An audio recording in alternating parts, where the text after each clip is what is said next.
तर हे आहे नाटकाचं तिकीट. वाव. याच्यावरती काहीतरी लिहिलेलं आहे. ही नाटकाची नावं आम्ही तुमच्या नात्यासाठी तयार केलेली आहेत. बरं. आता त्याच्यामध्ये तुम्हाला एकमेकांचे रोल रिव्हर्स करून तसं वागायचंय. रिव्हर्स करून तुम्हाला त्यांचा रोल करायचा आहे, त्यांना तुमचा रोल करायचा आहे. पहिलं मराठी नाटक आहे बिन काट्याचे घेऊन रोज करतो 4 दिवसात प्रपोज. आता सांगा मला कळू दे ना काय काय आठवतंय ते. त्यांनी काय कळलं मला आठवतंय.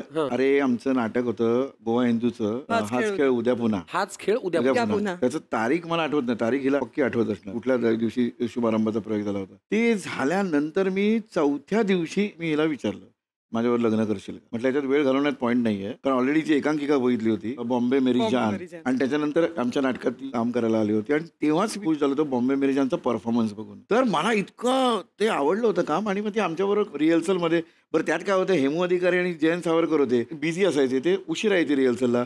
उशिरा रिहर्सल आल्यामुळे दुसरी जोडी आमचीच होती. डिरेक्टरकडे काहीच नसायचं. काही नसलं की सांगायचं मंगेश लीना तुम्ही करा रे सीन. मग आम्ही सीन करायचो. बरं ते दोघं आले की आम्हाला सांगायचं तुम्ही जाऊन बाहेर करा सीन. आता बाहेर सीन काय किती वेळा करणार तो पाहिजे. मग आम्ही बोलत बसायचो. बोलत बसता बसता वाटलं की अरे चांगलं आहे की आपण विचारायला काहीच हरकत नाही. जुळतंय गणित. आणि 4 दिवसात तुम्ही विचारलं. पण मग हा सीन आम्हाला करून दाखवा. तुम्ही आहात मंगेश कदम, तुम्ही आहात लीना भागवत. तुम्ही लोकेशन सांगतो देऊळ आहे आणि मला प्रपोज करायचं म्हणून ना भागवत ना मी ते मला शंकराच्या. अरे मी म्हटलं कुठे हॉटेल बिटेल मध्ये न्यावं काय झालं कशाला राग बी घ्यायचा. म्हटलं देवळात जाऊया म्हणून वरळीला देऊळ आहे शंकराचं का कारण माझं शंकरावर बिलीव्ह म्हणून शंकराचं देऊळ निवडलं आणि तिकडे वरती बोलवलं आणि छान आवाज येतो ते मध्ये मध्ये घंटीचे टंग पिंग टुंग. म्हटलं हा हे आता वातावरण भागवतांसाठी योग्य आहे. आणि इथे देऊळ मी आता लिहिना ना इथे देऊळ मी इथे माझ्याकडे लक्ष देवळाकडे लक्ष शंकर कसं. लीना मी काय म्हणतो लीना काय तू माझ्याशी लग्न करशील. काहीतरीच काय मग निघूया चल. हे असं झालेलं आहे याच्यात काही अतिशयोक्ती अजिबात अतिशयोक्ती नाही. आणि काही वर्षानंतर आमच्या असं लक्षात आलं की नाही आपण एकमेकांशिवाय राहू शकत आहे. आपण एकत्र आलं पाहिजे असं तिलाही वाटलं आणि त्याची फार अतिशय रंजक गोष्ट आहे बरं का. तर या गोष्टीपर्यंत आम्हाला एका वेगळ्या तिकिटामधून जायचंय. बरं. आणि हे वेगळं तिकीट आहे तू पुन्हा विचारून पहा आता आम्ही नाही हा जा.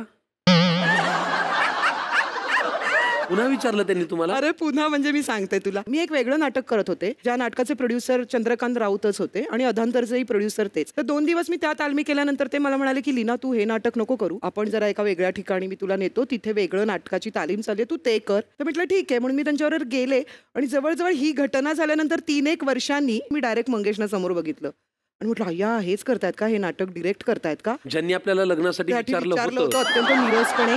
तर मग ते काय म्हणते म्हटलं बरी आहे बस आणि ना तिथे पहिल्या अंकाची ना तालीम चालली होती. मंगेश मला आले जवळ आणि म्हणाले त्यातली मंजू वाच आणि तू कर हे नाटक चांगलं आहे उद्या सकाळी ये 10 वाजता. सगळं झाल्यावर ना मी तालीम बघायला लागले.